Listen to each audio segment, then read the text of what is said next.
Hello, everybody. Well, you are so lucky being at Production Park. I have to say, I had my first visit there in December, and I was totally and utterly blown away by what they're doing there and all the facilities. So just amazing. I hope you have a great day. And I understand quite a lot of you come from York Uni, have come down by coach or whatever. One of my sons actually went to York and is now running a production company, making a whole range of documentaries for US companies as well as UK. So sort of, I feel I should be there in person, but hey, I'm here at the other end of the wires. Right, what I am going to talk to you about is IP, and I'm only in 15 minutes, we're only going to be able to cover about that much. But I've worked across the creative industries all my life, and I suppose about 15, 16 years ago, I went, goodness, the project that I've enjoyed working on most in my life involved understanding what was in a business and then playing around with what I then realized was intellectual property and doing some crazy new shit with it. And I thought that was so much fun. Why is IP always seen to be something that's on lawyers' desks? Why isn't it seen more in creative companies and creative organizations? And I set up Lola and started working full time in Lola at the beginning of 2012.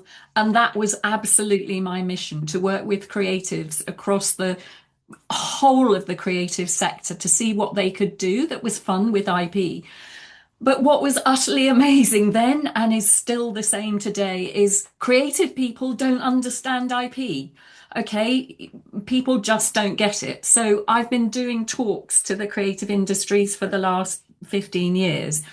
And if there is nothing else that you take away from this session today, and I know you're going to take away all sorts of things from everybody else, please, please bear in mind that the IP laws are there for you.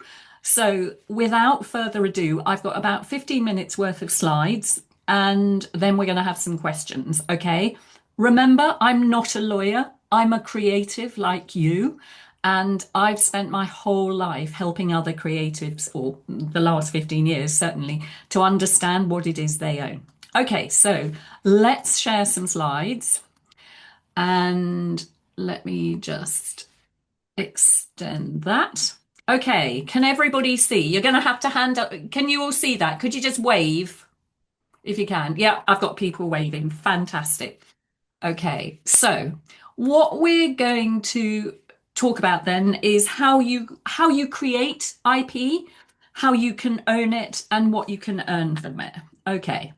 And it absolutely is about IP that we're talking. Now, I have done talks at, I don't know, I've done talks at Google and things like that, where there were 300 company founders in the room.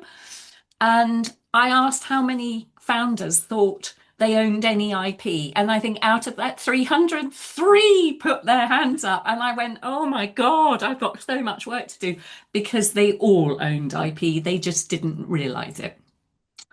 And nobody is luckier than doing what they do with their work than me, because I work with everybody from tattoo artists to organizations that have got so much IP they don't know which way they turn. I've done a project for Disney, I've done some work for Harvey Nichols and people like that. But mostly I work with creative people and founders, generally of companies less than about 10 people, who are doing amazing things with the IP they own.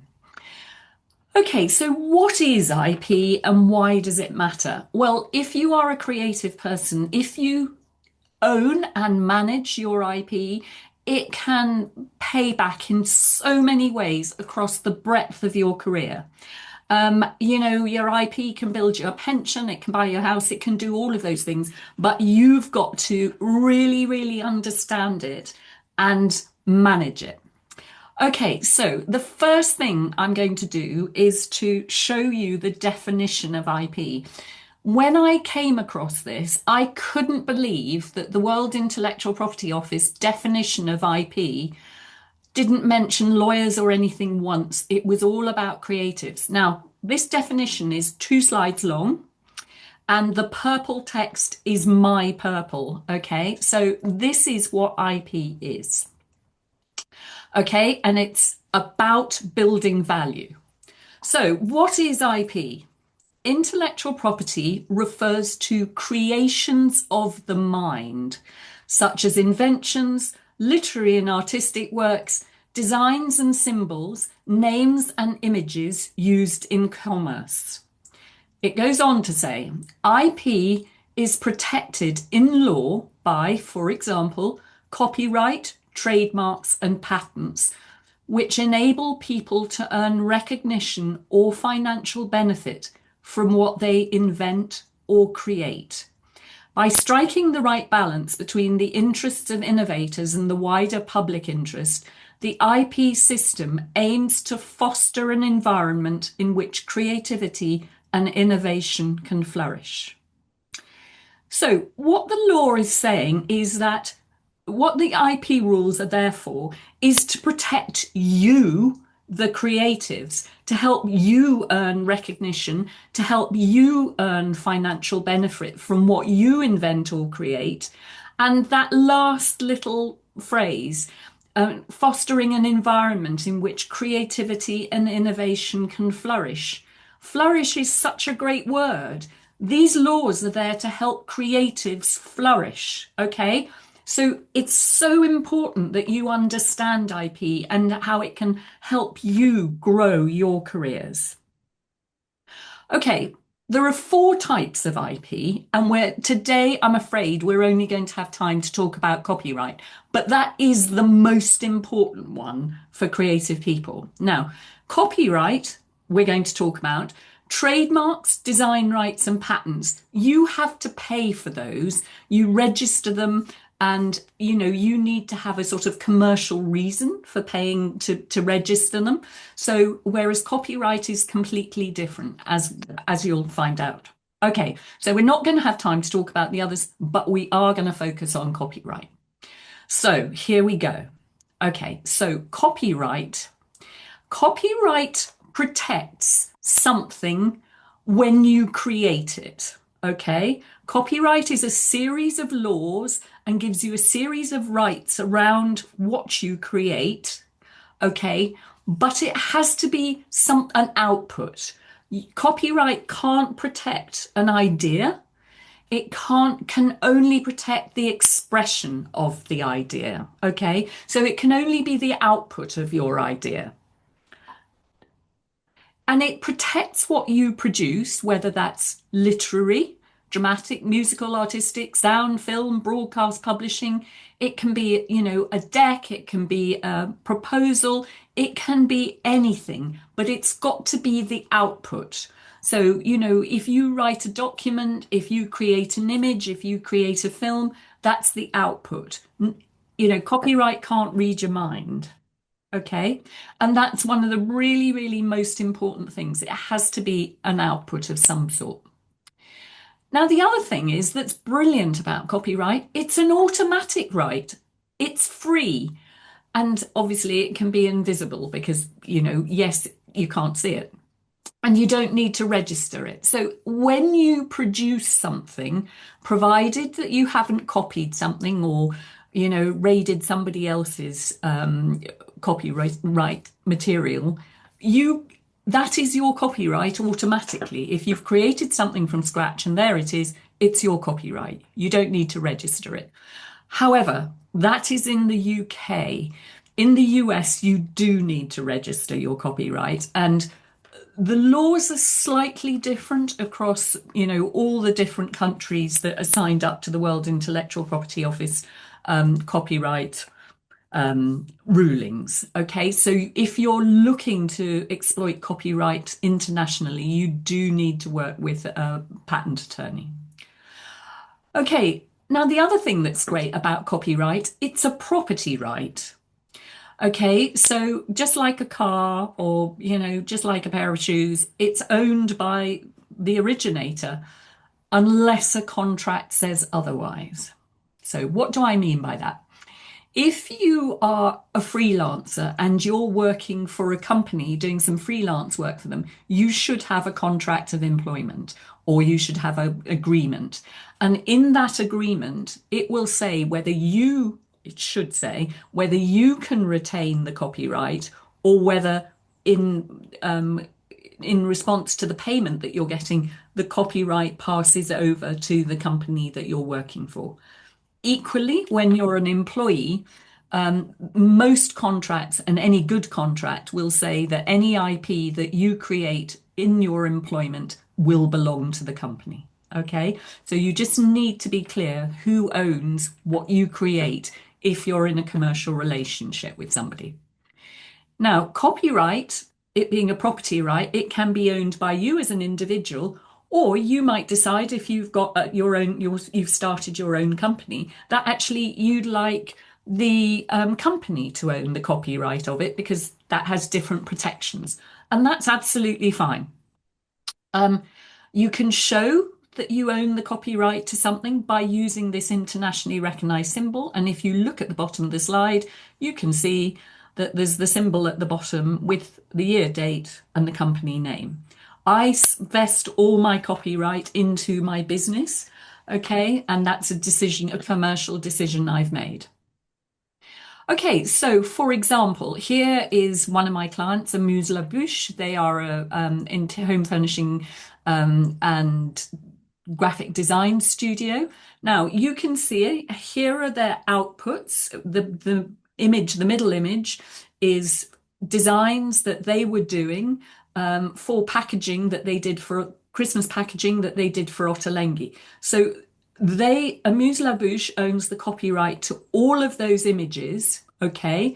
Everything that they've created, the output that they've created in the process of doing the design work is their copyright. They are contracted to produce work for Ottolenghi, and the contract will determine whether Ottolenghi owns the copyright of the finished items or whether they are just going to license those to Ottolenghi. Okay, so, and you can choose what you want to do. So the other sorts of things that often people, don't see perhaps that there's copyright in. So Pinwheel is an events company based in the Northeast. And if they are asked to produce a concept for an event, they would produce a deck. That's their copyright. They would produce a proposal. That's their copyright. And then they would produce the whole production. Again, that is their copyright. They own all of that. They own the designs and they own the whole process and the event creative elements. Okay. This is another client of mine, Singer Studios. Okay, they created a VR game, Pirate Queen, which is on Meta. And again, they have retained all the copyright to Pirate Queen.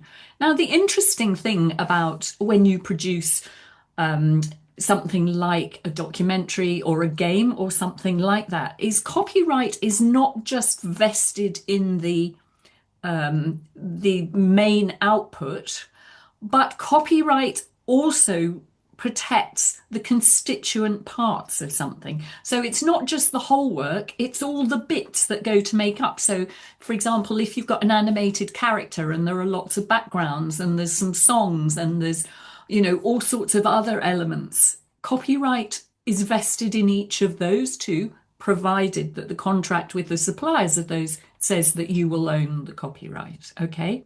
But if you're doing something, as a student or whatever, you also, copyright is owned by you. So the whole work and the bits that make up. So for example, Pirate Queen, all the artwork for the VR game is all copyright in its own, not just when it's included in the VR with the story. Okay. The soundtrack and everything is also covered by copyright law. Okay, so this is always a fascinating really, really fascinating conversation that I have with all the companies that I work with, and indeed all the individuals and the myriad number of students I've worked with over the years. What IP do you already own? Because you guys will own lots of IP already, and I think it's really, really important that you start thinking about it and managing it now. Okay, do an audit. Now, I'm not saying do a really sort of smart audit or whatever. You will see how I did my own audit when I did this exercise about, I suppose I did it about 6 years ago. Um, and it's worthwhile going back to the very beginning of when you were creative, whenever it was that you suddenly go, okay, I want a creative career. If you're an illustrator, go back and look through all your folders. If you've been doing animation, if you've been doing games development, all of that is your copyright already. Okay, it's like a store cupboard that you can go and raid whenever you want. Okay, there's tons of stuff. So don't chuck anything, don't delete anything. You never know when it might come in use. Okay, so here is some of the things that I found in my audit. In the late 80s and 90s, I used to run my own design studio. And I launched my own range of home furnishing and garden accessories that I had designed and I got made up from natural materials. These are still part of my copyright materials, okay? So the vases, the designs of the catalogs and things like that. But this was how I did my audit when I was, those 6 years ago when I was doing my IP audit. I literally just cut stuff out and went, okay, what do I own? What is it that is covered by my copyright? And this is how you can do it. This just creates a sort of, a sheet of paper with bits and pieces stuck on it. Okay, I also wrote a book that came out in 2019 and was a finalist in the Business Book Awards in 2020. Okay, so the cover design, I own the copyright to everything in it, to all the diagrams, the pattern, absolutely everything. Okay, so, again, it's the whole thing and it's the constituent parts. So this was me just doing my sheet of paper. Okay, so that was the book. And I also wrote 200 articles and blog posts around the time of the book launch. I own all of those as well. And, in that I run a consultancy, that growth coaching and IP development consultancy produces methodologies during the practice. And those methodologies and the way that I work, that is covered by copyright as well. So really think about, copyright can be just a range of really interesting things around you that you're producing. And literally just do it really simply like this: sheet of paper and write things out, stick things on. And also, when I did this, I had 24 talk decks. Oh my God, I've got so many talk decks, but some of them are about business. I did a talk about, family companies and inheriting and things like that, and how different that was. I've done talks about getting older, all sorts of different things. But, gathering them in one place is a really smart thing to do with your copyright. So map what you bring from your past as well as what you're building now. Okay. Right. Oop, I skipped a slide. Because each of those somethings is protected by that copyright law and it has a range of rights attached. Now, it's the rights around it that allow you to earn revenue from it in what you do with those rights.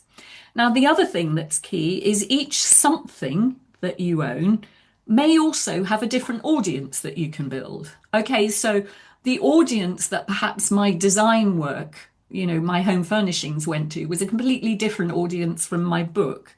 Okay, my book was written for the freelance and micro business market, who I felt were underserved. But, the design studio was a very, very different audience to that. So, really think about how all the elements of copyright that you own might have different audiences. Okay, so for example, if you take a book, the rights that are included for a book, I own the publishing rights. I determine who can copy it, reproduction rights, adapting, renting, lending, broadcast, public performance. There's a whole series of things that when you do something like a book that suddenly begin to come into play. And it's not just the primary audience that you've got, so your book reading audience who might buy it from you, but there's also a secondary audience. So, for example, there's the author's licensing and collecting service that you can register a book that you write with. And if it's photocopied over in Australia, you get payment. And twice a year, I get checks. Well, not checks. I get, a credit into my account because of all these rights that this book has been registered with. And if you come up with a song, again, there are two sets of rights. If you have the copyright for a song, there are two sets of rights that you can earn revenue for. So the rights for the musical composition, if we look at the left-hand column, which is the melody, chords, and lyrics. Now, those are owned generally by the songwriter, the lyricist, and the composer. They could all be one person. If you write songs or create music, it can all be one person. And though the rights that go with that are the music publishing rights, the mechanical rights. So the mechanical rights are permission to do a cover of something or to sample it, synchronization rights, sheet music and performance rights. But then there's also a second lot of copyright. So that's for the composition on the left hand. And on the right hand, for example, the rights for the master recording, so the sound of it. And you can see that the performing artists, the musicians, and the label will share in those payments for those usage of those copyright and own those rights. And that will be a master use license, distribution, and performance. Okay, so there are all sorts of different ways that you can earn revenue from the rights in the work that you do. But if you don't audit what you own, you're actually, losing out on all those rights. Yes, it's the exploitation that means these rights will help you earn revenue. But actually, if you don't know what you own, you can't exploit it. And then you can't earn any revenue. So it's really a sort of step process. So let's be clear. You own or want to own the copyright of everything you create, okay? Just be aware of that. And this will allow you to repurpose what you own inventively into the future, okay? So I hope that's clear. So that's about my 15 minutes up. Okay, that's me. If you want to email me, email me. I can't guarantee I'll answer everything, but I've been in this space a long time and,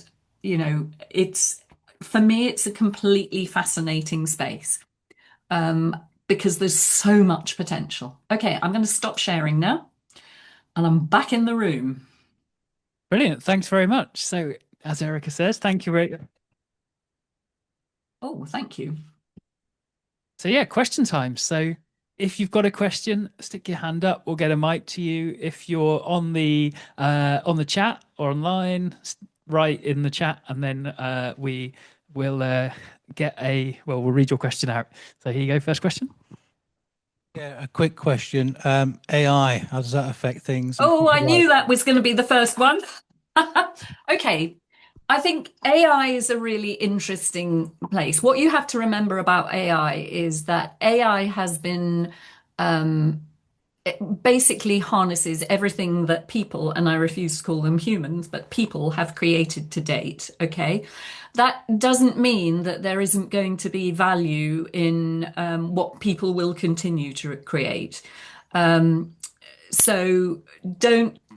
And I think that, in fact, the value where you've got, people creating and artists creating and makers creating, I think the value of that, may well go up. So, yes, of course, AI is going to impact a huge amount. I mean, I've got lots of clients who work in AI. I've got lots of clients who are using AI.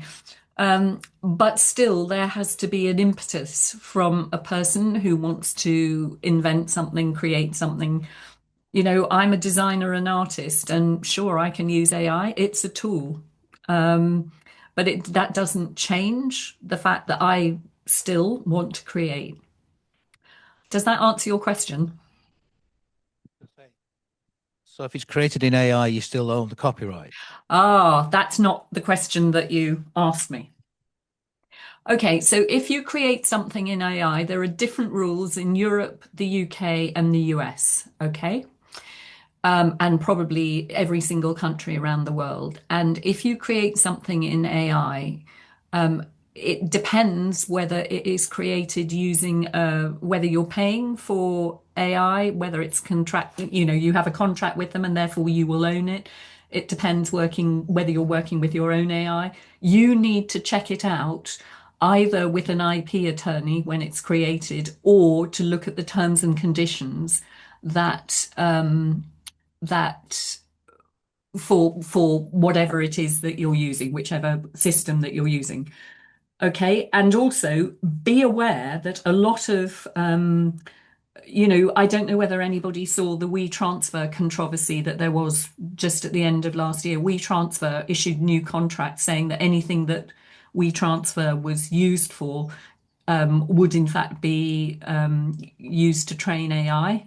And then they realized they'd made a major boo boo, and they withdrew their contract because, of course, people were transferring stuff that were their own copyright, and that was not part of part of their deal with WeTransfer.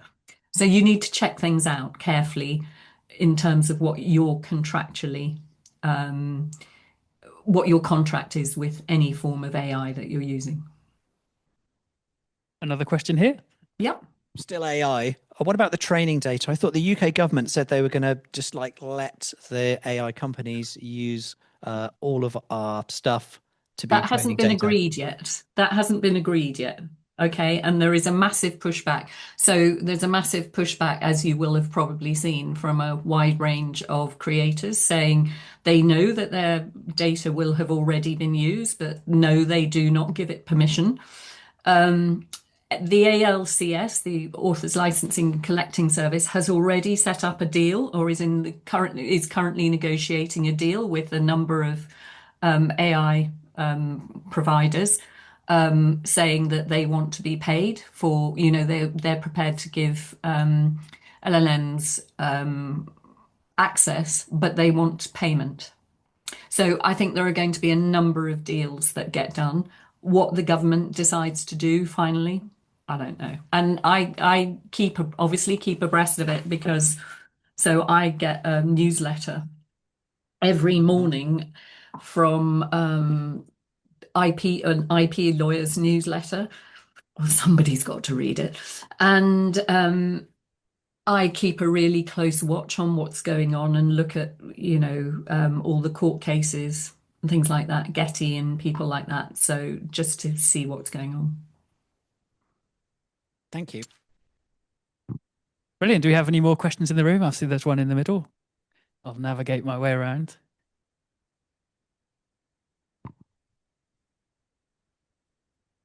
Hello. Hi. I have a question. If someone uses your creation, for example, I wrote a song and I play it in my Instagram, and then someone listens it and records it and publishes it in Spotify like their song. What should I do in this case? You have to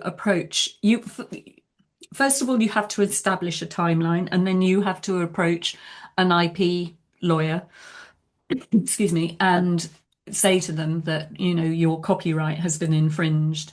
Okay. But, the thing about social media is it's there to share. And, if you're putting something out there, unless you are being, you're being really determined about it, you have to defend it. Copyright needs defending if you're going to do things with it. So contacting the lawyer and then? Yeah, I would see if you can find most IP lawyers give advice, a sort of half an hour advice for free, generally to start with, just to see whether they think you've got a case. But yes, I would, that would be my first port of call. Okay, thank you. But also just being really, really aware when you are posting things, wherever you're putting them, you know, that is something, particularly with social media, that will happen or can happen. Shouldn't happen, but can happen.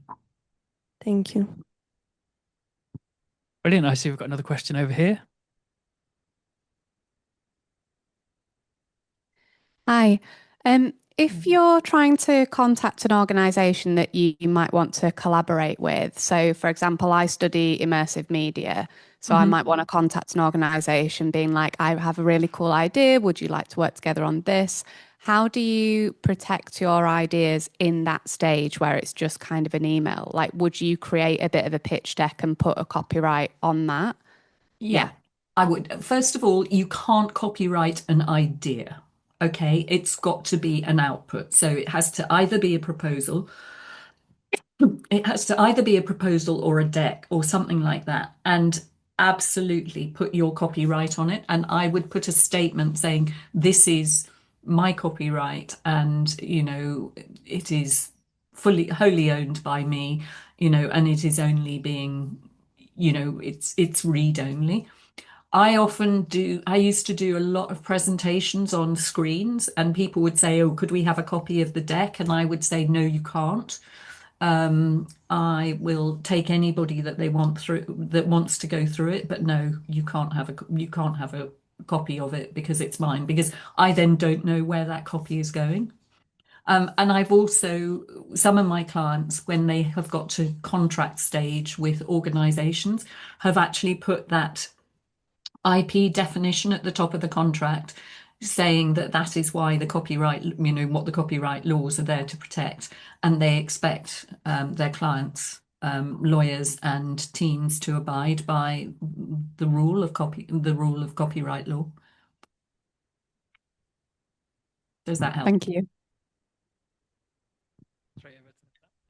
Hello, thank you very much for the talk. I was just wondering if you had ever worked with a client that engaged in open innovation and that wanted to preserve the moral rights of their works, but with giving their programs or software or whatever for free to people and generating revenues from the reputation that they got from it. Because in the software industry, it could be a good business model, I think. I think it's a really interesting question. Okay, there are a number of things that might need explaining. I don't know who's familiar with different parts of it. So, the moral rights, when you create something and therefore you've created copyright, you can give away whatever you've created, but you can retain the moral rights. So the moral rights mean that you at all points retain the right to be named as the person who has created that thing, whatever it is. So for my book, for example, if I wanted to sell the content, I would always retain the moral rights. So I am always the person who is named as the writer of the book. Nobody's allowed to change it without my permission, and nobody can defame me or defame the work because of that. The open sourcing of things. So I don't know whether people are familiar with Creative Commons. So Creative Commons is, you can give the copyright of your work to Creative Commons, which is a free, as it were, marketplace where you can put work that people can use anywhere around the world. You can still be, that can use anywhere. It's a marketplace that you can put a work that can be used anywhere pretty much. There are, I think it is 7 different categories of work. So for example, one is anybody can use it and they don't have to reference you. The next one might be anybody can use it for anything in the world and they do have to reference you as the moral, because you want to retain your moral rights to it. There's another one that says you can use it anywhere in the world for free, but if you earn revenue from it, then these are the set of criteria you have to meet. So there are a whole range of different things. So you can put software up there, but still retain the moral rights to it. You can put anything that you want. And now I've gone and forgotten your question. After explaining all those bits, what was your question? Sorry. Thank you. Sorry, I'm sorry for the question. But the question was, have you ever worked with a client whom you advised to keep the moral rights, but engage in open innovation and to capitalize on the moral rights rather? I've worked with a number of clients who've decided to put things, put things out there for everybody to use, so open innovation. But I would always say to people, if you've done something super smart, always keep the moral rights, because you don't know the upside that might come from that. But there could be upsides that you don't expect. And I think it's important, if you've done something super smart, and really clever, why not be recognized for it? Yeah. So I haven't told people put it out on Creative Commons, but I've worked with companies who already have done that. And most of them did keep the moral rights. Do we have any more questions in the room, or are there any online, Alan?